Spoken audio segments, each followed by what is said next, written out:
नमस्कार दोस्तों आज की जो कहानी है वो जादुई घड़ा और लालच पर आधारित है। कहानी बहुत अच्छी है और इसे ध्यान से सुनिएगा क्योंकि ये कहानी आपको बहुत कुछ सिखाएगी। तो चलिए कहानी की शुरुआत करते हैं। बहुत समय पहले एक छोटे से गांव में एक गरीब किसान रामू रहता था। उसके पास खेती की थोड़ी जमीन थी जिससे वह मुश्किल से अपना और अपने परिवार का पेट पालन करता था।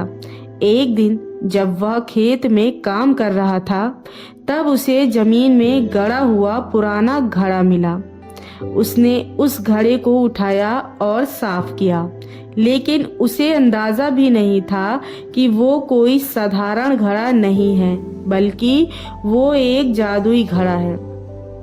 रामू जब घड़े के पास आया और उसे अच्छे से देखने लगा तो अचानक से उसमें से एक धुएं का बादल निकला और उसमें से जादुई आवाज आई, हे किसान, मैं इस घड़े का रक्षक हूँ।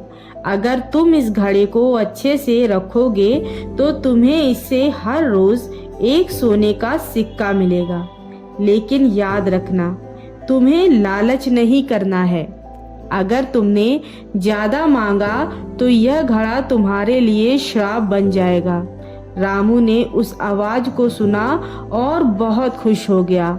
उसे विश्वास नहीं हो रहा था कि उसकी जिंदगी इतनी आसान हो जाएगी। अब वह रोज उस घड़े से एक सोने का सिक्का लेता और उसे अपने भविष्य के लिए जमा करता। धीरे धीरे उसकी गरीबी कम होने लगी और उसके पास धन का अच्छा भंडार हो गया। गांव में भी उसकी आर्थिक स्थिति सुधर गई और लोग उसकी सराहना करने लगे। लेकिन जैसे जैसे दिन बीतते गए रामू के मन में लालच आने लगा। वो सोचने लगा कि अगर मैं इस घड़े से एक की बजाय 10 सिक्के निकाल सकूं तो जल्दी अमीर बन जाऊंगा और मुझे काम करने की भी जरूरत नहीं पड़ेगी। इस विचार ने उसे बहुत बेचैन कर दिया और आखिरकार एक दिन उसने घड़े से 10 सिक्कों की मांग कर दी। जैसे ही उसने ऐसा किया, घड़े से धुआं निकला और वही जादुई आवाज फिर से गूंजने लगी। रामू, मैंने तुम्हें लालच न करने की चेतावनी दी थी। तुमने मेरे नियम का उल्लंघन किया है।